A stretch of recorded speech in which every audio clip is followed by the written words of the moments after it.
I didn't really want to speak today. What could I talk about? I know it's not as if the scandals have disappeared, because they definitely haven't. But the impunity that continues to reign, the lack of any sort of action whenever the press reveal the latest wrongdoing, the lies, the apparent lack of concern by the general population about the crooks running around among us, all these leave me dispirited and heartsore. I'm tired, I thought to myself, worn down by years of fighting against a corrupt system. But of course, that's exactly what they want us to feel, those powerful people who operate with impunity and get away with literally murder. We always knew that. The reason Occupy Justice even exists is the fact that people in power wanted to go on business as usual after Daphne was assassinated. Because the anger and the outrage that the public felt on the 16th of October 2017 soon began to fade, and that's what the people in power counted on. But our anger and our outrage didn't fade. And despite that feeling of weariness and occasional uselessness, it still hasn't. So yes, I could speak about so many things here. I could speak about Joseph Gallia, buddy or not of disgraced ex-PM Joseph Muscat, arrested in Italy on a European arrest warrant which was ignored in Malta. Did the authorities then issue their own European arrest warrant to try to make sure Gallia's brought to Malta where he'll be protected? Who knows, right? And Commissioner of Police Angelo Gaffar has still not explained to us what happened there. He doesn't talk to us anymore, you see. That whole press conferences will happen and you will know what's going on attitude, that didn't last very long either. Or we could speak about Attorney General Victoria Buttigieg and her oh-so-useful deal with De Bono, in which she deleted the charge of attempted murder of police officers in return for not much, it seems. Or the disgraced ex-AG, Peter Gregg, who we now find out was given a cushy job as a consultant on our taxes instead of being arrested. Or how about Christian Borch, another friend of a PM, this time the current one? He's an expert at making deals himself, isn't he? His latest one, apparently, is to supply cars to the judiciary. And how about the fact that the so-called opposition spokesman for Home Affairs, Joe Giglio, doesn't seem to understand the function of NGOs?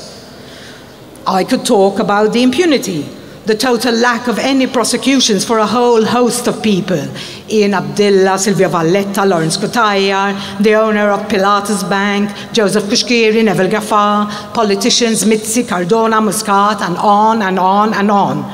But we've done that so many times, sometimes we just sound like a broken record, which is what happens when action isn't taken.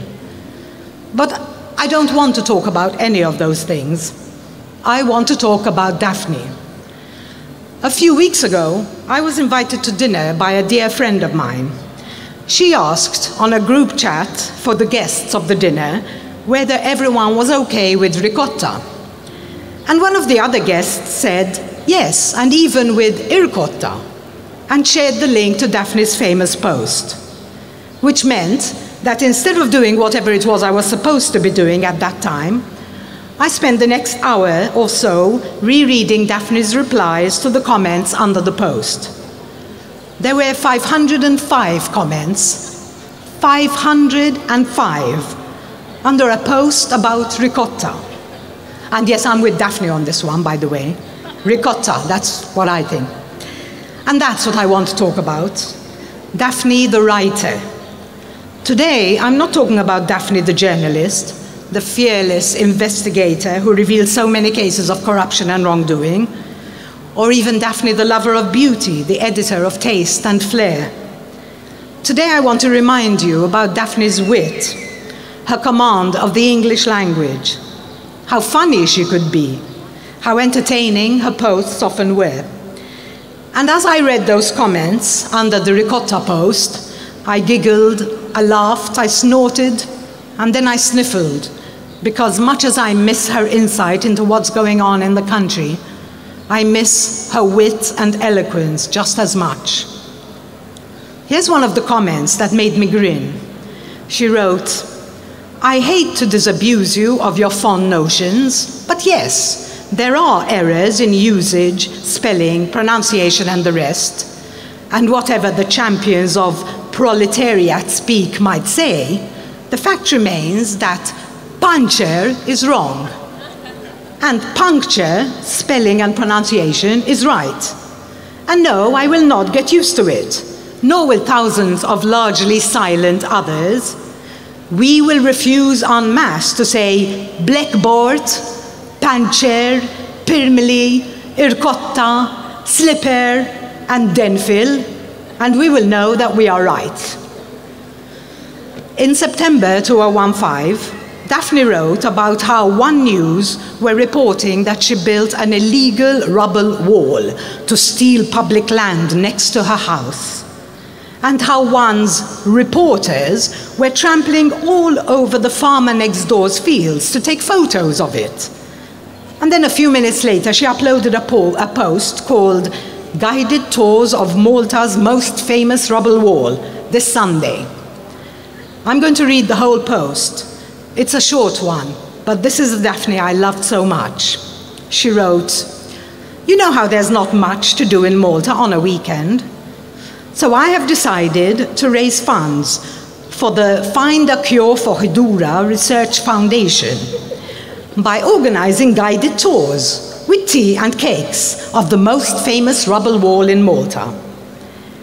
Given that the only access without trespassing on a very, very angry farmer's fields, as the government's reporters did, is through my house, I thought that it would be a jolly idea, which would also allow Labour Party and Malta Today investigative journalists to take highly detailed close-ups for a feature on the dying skill of dry stone walling. The excellent cooks with whom I work will bake the cakes, and the chairman of the Malta Council of Science and Technology will be mother and pour the Earl Grey."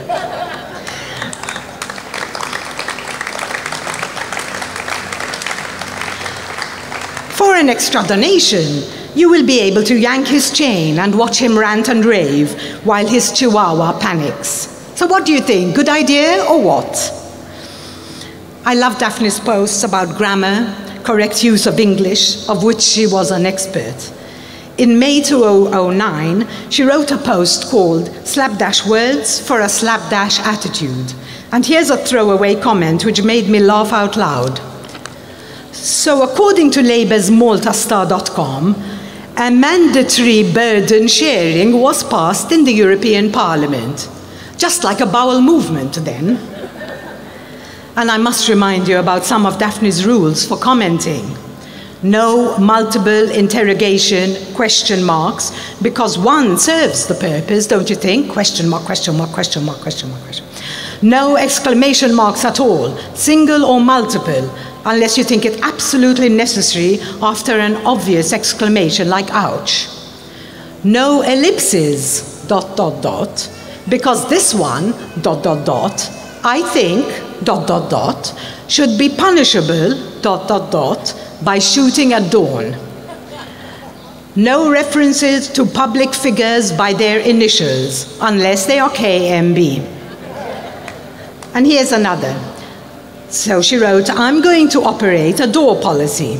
If you can't write, spell, or think, and if your idea of a comment is something that looks like a cartoon kidnapper's note with differently sized letters and crazy language, then don't bother trying to join in." I could spend hours quoting Daphne's comments, but I think I've been up here way too long already. I'm just going to leave you with one more, written in January 2012, which I came across recently. "Whatever the Labour Party and people like Jeffrey Pulicino Orlando tell you, I am not a witch who performs magic spells and spreads poison against the Labour Party. I am somebody who puts forward sensible and factual arguments about why the Labour Party is not fit for purpose.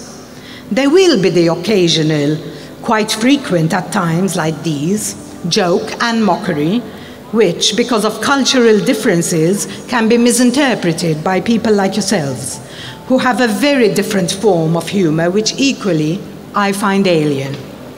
I think that comment explains a lot.